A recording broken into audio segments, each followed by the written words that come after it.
नमस्कार प्यारे विद्यार्थियों। आज की कक्षा में हम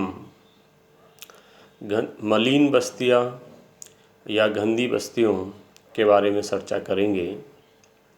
मलिन बस्तियां क्या होती हैं, अवैध बस्तियां क्या होती हैं, अवैध बस्ती और मलिन बस्तियों में क्या फ़र्क होता है आदि के बारे में हम आज की इस कक्षा में चर्चा करेंगे। मलिन बस्तियां वे आवासीय क्षेत्र होते हैं जिनमें भौतिक सामाजिक परिस्थितियां अत्यंत खराब होती हैं, अर्थात जहाँ मानव कष्टप्रद व अमानवीय दशाओं में निवास करता है, क्योंकि वहाँ पर आधारभूत सुविधाएं, मकान, शौचालय, शुद्ध पेयजल, मल निकास की व्यवस्था आदि का अभाव होता है। इसके साथ ही पक्की सड़कें व रोशनी का अभाव होता है। तो मलिन बस्तियां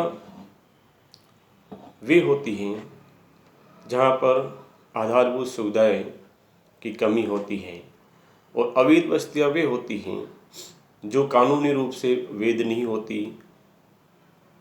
अर्थात मलिन बस्तियां व अवैध बस्तियों में मुख्यतः फ़र्क ये होता है कि मलिन बस्तियां कानूनी रूप से तो वैध हो सकती हैं या होती है, परंतु उसमें जो मानव की जो आधारभूत जो सुविधाएं होती मुख्यतः उनकी कमी होती है। और अवैध बस्तियां वे होती हैं जो कानूनी रूप से वैध नहीं होती हैं, जहां पर लोग अतिक्रमण के द्वारा बसते हैं और धीरे धीरे और वो अतिक्रमण धीरे धीरे एक बस्ती का रूप ले लेता है। तो मलिन बस्तियों को भारत में झुग्गी झोपड़ी आदि के नाम से जाना जाता है। तो भारत में इन्हें गंदी बस्ती, कच्ची बस्ती, झुग्गी झोपड़ी, तंग बस्ती आदि के नाम से जानते हैं। ब्राज़ील में इसे श्रम सेंटी, फवेलास, गेटो, पेरू में बोरियादेस, वेनेजुएला में राचोज, म्यांमार में कैविटीज, ट्यूनीशिया में शॉर्टविल्स आदि के नाम से जानते हैं। अब हम देखते हैं कि गंदी बस्तियों के मुख्यतः क्या कारण है कि उनका विकास इस तरीके से हो जाता है और वहाँ पर मानव सुविधाओं का अभाव होता है। तो मुख्य रूप से यदि हम बात करें गंदी बस्तियों की, तो उनमें व्यक्तिगत आय यानी जो लोगों की जो व्यक्तिगत आय होती है, पर व्यक्ति आय होती है, उसमें बहुत ही कम होती है या वो बहुत ही न्यूनतम आय होती है। और लोग अधिकांश लोग अशिक्षित होते हैं या उनमें शिक्षा का अभाव होता है, जागरूकता का अभाव होता है। इन कारणों से भी मलिन बस्तियों का विकास होता है। दूसरा होता है औद्योगिकीकरण व नगरीकरण। जिन क्षेत्रों में अत्यधिक औद्योगिकीकरण हो गया है, नगरीकरण हो गया है, वहाँ पर जनसंख्या का जमाव इतना हो जाता है कि प्रति व्यक्ति जो आवासीय भूमि होती है वो कम होती है, या जो लैंड प्राइस इतना होता है कि लोगों की जो व्यक्तिगत आय कम होने के कारण वो उस आवासीय भूमि को खरीद नहीं पाते हैं और लोग एक छोटी सी मकान में या छोटी सी झोपड़ी में निवास करने को मजबूर होते हैं। इसी तरह से हम देखते हैं कि जनसंख्या में जो तीव्र वृद्धि होती है, मुख्यतः जो मलिन बस्तियां है या गंदी बस्तियां है, ये नगरीय क्षेत्रों में या औद्योगिक क्षेत्रों के समीपवर्ती क्षेत्रों में या उन क्षेत्रों में ज़्यादा देखने को मिलती है, क्योंकि वहाँ पर जनसंख्या जो वृद्धि होती है वो ज़्यादा हो जाती है। क्योंकि नगरीय क्षेत्र वो औद्योगिक जो क्षेत्र होते हैं वो आप यूँ समझिए कि उसको सुविधाओं का एक आकर्षण होता है वहाँ पर, और रोज़गार का एक आकर्षण होता है, जिससे जो ग्रामीण क्षेत्र की जो जनसंख्या है वो रोज़गार के लिए या सुविधाओं के लिए उस क्षेत्र की ओर जाती है। धीरे धीरे वहाँ पर जनसंख्या का जमघट हो जाता है और इन बस्तियों का विकास होने लगता है। दूसरी है ग्रामीण बेरोजगारी। ग्रामीण जो क्षेत्र होते हैं वहाँ पर रोज़गार का अभाव होता है। उन क्षेत्रों में रोज़गार की कमी के कारण भी ये जो लोग ग्रामीण जो लोग होते हैं वो शहरों की ओर प्रवास करते हैं। उस प्रवास के कारण भी जो है ना गंदी बस्तियों का विकास होता है। माफियाओं का राज होता है, महंगे भूभाग होते हैं, गरीबी होती है, यानी कि गरीबी के कारण भी लोग हैं जो महंगे आवास नहीं खरीद पाते हैं। और जैसा कि मैंने पूर्व में आपको बताया कि व्यक्तिगत आय इनका जो मुख्य कारण होता है। और भूमाफियाओं का राज होता है। जो भूमाफिया होते हैं वो लोगों को अपनी ज़मीनों में या सरकारी ज़मीनों पर अतिक्रमण करके धीरे धीरे उनमें बसा लेते हैं और जनसंख्या का जमघट होने लगता है। इससे भी गंदी बस्तियों का विकास हुआ है। प्राकृतिक प्रकोप भी होता है, बाढ़, अकाल, भूकंप, संक्रमण जो रोग होते हैं, इनके कारण भी गंदी बस्तियों का विकास होता है, क्योंकि बाढ़, अकाल और भूकंप आदि के कारण कई लोगों का जो निवास स्थान है वो समाप्त हो जाता है, या उसमें कोई इस तरह का जो प्राकृतिक विघ्न पैदा होता है कि वो अपना स्थल छोड़ने को मजबूर होते हैं और इन कारण से वो उन क्षेत्रों में जाकर निवास करने लगते हैं। इसी तरह से श्रमिकों की अधिकता होती है, आवास की कमी होती है, यानी औद्योगिकरण व नगरीकरण जो क्षेत्र होते हैं वहाँ पर श्रमिकों की अधिकता होने के कारण भी जनसंख्या का जमघट बढ़ने लगता है।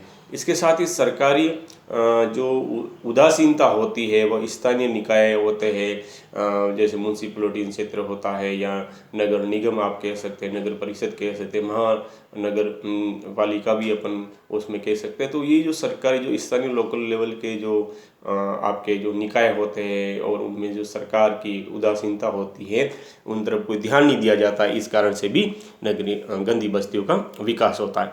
अब ये होता है कि गंदी बस्तियों की समस्या का समाधान कैसे किया जाए। तो इस तरह से हम देखते हैं कि जो इनके किस तरह से इनकी समस्या का समाधान किया जाए या निराकरण के क्या क्या कारण हो सकते हैं, इनके बारे में हम चर्चा करेंगे। तो पहला होता है सरकारी प्रोत्साहन। केंद्र व राज्य सरकारों के द्वारा अपने अपने कर्मचारियों की तरह आम लोगों को भी आवास की सुविधा उपलब्ध कराई जानी, यानी कि सरकार एक लोक कल्याणकारी योजनाओं के तहत जिस तरह से सरकारी कर्मचारी होते हैं उनको आवास की या उनको आवासीय भत्ते की जो सुविधाएं दी जाती है, इसी तरह से एक लोक कल्याणकारी मार्ग के माध्यम से भी आम व्यक्ति को भी सरकार आवास की सुविधा उपलब्ध कराए तो इस समस्या का समाधान कुछ सीमा तक या अधिक सीमा तक हो सकता है।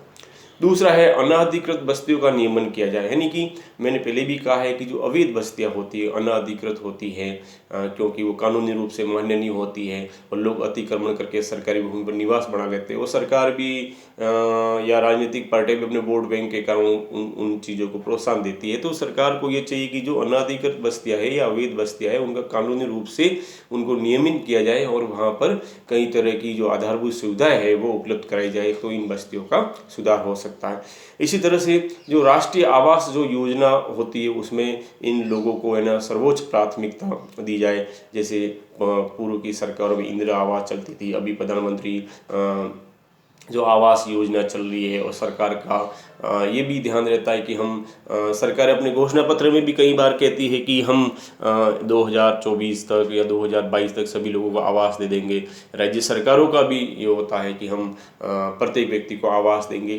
तो इस तरह की जो योजनाएं होती है सरकार इन अपनी घोषणाओं पर इम्प्लीमेशन करे और तो इन बस्तियों को मतलब है कि इनमें आधारभूत सुविधा का विकास हो सके और इनका समस्या का निराकरण किया जा सकता है। इसी तरह से श्रमिकों को भी आवास हेतु ऋण उपलब्ध कराया जाए जिसका भुगतान उनके वेतन से भी काट लिया जा सकता है। यानी सरकार एक ऐसी योजना लाए कि औद्योगिकरण जो क्षेत्र है, बड़े बड़े इंडस्ट्रीज जो है एरिया है या उनमें जो इंडस्ट्री के जो बड़े उद्योगपति है वो सरकार के साथ मिलकर इस तरह की योजना लाए कि भाई उनके यहाँ निवास करने वाले जो श्रमिक है या कार्य करने वाले श्रमिक है उनको भी इस तरह से ऋण दिया जाए कि उनको मतलब आवास अच्छे सा उपलब्ध हो सके और सरकार कुछ सब्सिडी के तहत भी उनकी समस्याओं का समाधान कर सकती है। इसी तरह से हम देखें कि श्रमिकों का निवास स्थान औद्योगिक केंद्र से दूर होने के कारण यातायात की सुविधा भी उपलब्ध कराई जानी चाहिए। यानी कि सरकार इन बस्तियों के निराकरण के लिए इंडस्ट्री जो एरिया होता है उनसे दूर है जो एक बस्तियों का निवास करे और वहाँ पर अगर ट्रांसपोर्टेशन की सुविधा उपलब्ध हो तो श्रमिकों के आवागमन में आसानी हो जाती है और सस्ता श्रमिक आवास अपने कह सकते हैं कि यातायात उपलब्ध होने से श्रमिक आवागमन को राजी भी हो सकते हैं, जिससे जो इंडस्ट्रियल एरिया है या नगरीय जो क्षेत्र है वहाँ पर जो एक भार बढ़ रहा है, जनसंख्या का जो संकेंद्रण हो रहा है उस संकेंद्रण को कम किया जा सकता है, यानी भीड़ भाड़ को कम किया जा सकता है। इससे भी इनका निराकरण किया जा सकता है। जनसंख्या पर नियंत्रण किया जाए, चाहे प्राकृतिक वृद्धि दर हो, चाहे इमिग्रेशन हो, माइग्रेशन हो, इनके द्वारा भी सरकार है जो प्रवास पर और इन पे थोड़ा कंट्रोल करके, या सरकार है जो नगरीय क्षेत्रों के आसपास का जो पेरीफेरी ग्रामीण एरिया होता है उसमें इस तरह की नगरीय जैसी सुविधा उपलब्ध कराए तो कुछ हद तक नगरीय क्षेत्रों के इंडस्ट्री एरिया में जनसंख्या का दबाव कम किया जा सकता है। बेरोजगारी की समस्या का स्थायी हल ढूंढा जाए। अब बेरोजगारी की समस्या धीरे धीरे इतनी बढ़ रही है कि वर्तमान दिनों में मतलब ये सोचने को आम व्यक्ति मजबूर हो रहा है कि रोजगार कहाँ से मिलेगा। और ये कोरोना के दौर में भी अपन ने देखा कई लाखों मजदूरों ने है जो अप्लाइन किया है, और ये देश के सामने एक बहुत बड़ी समस्या उभर रही है। इसका सरकार को बहुत तेजी से इसका समाधान करना चाहिए। अगर बेरोजगार की समस्या का हल हो जाए तो ग्रामीण क्षेत्र के लोगों को गाँव में रोजगार मिलेगा, सब नगरीय जो क्षेत्र होता है उनको अपने क्षेत्र में रोजगार मिलेगा। तो इससे क्या है कि जो प्रवास जो एक गांवों से शहरों की ओर हो रहा है या सब अर्बन से अर्बन की ओर हो रहा है, तो उस पॉपुलेशन को आप या लोगों को वहाँ पर रोजगार देकर उनको एक स्थायी उनकी समस्या का समाधान किया जा सकता है। तो इस तरह से भी उनकी समस्या का निराकरण हो सकता है। इसी तरह से हम देखें कि सभी राज्यों में मलिन बस्ती सुधार कार्यक्रम लागू किया जाए, यानी कि सरकारें अगर अपने अपने क्षेत्र में मलिन बस्ती सुधार कार्यक्रम को लागू करें तो भी है जो नगरीय मतलब अपन कह सकते हैं कि जो मलिन बस्तियां होती है उनमें सुधार किया जा सकता है।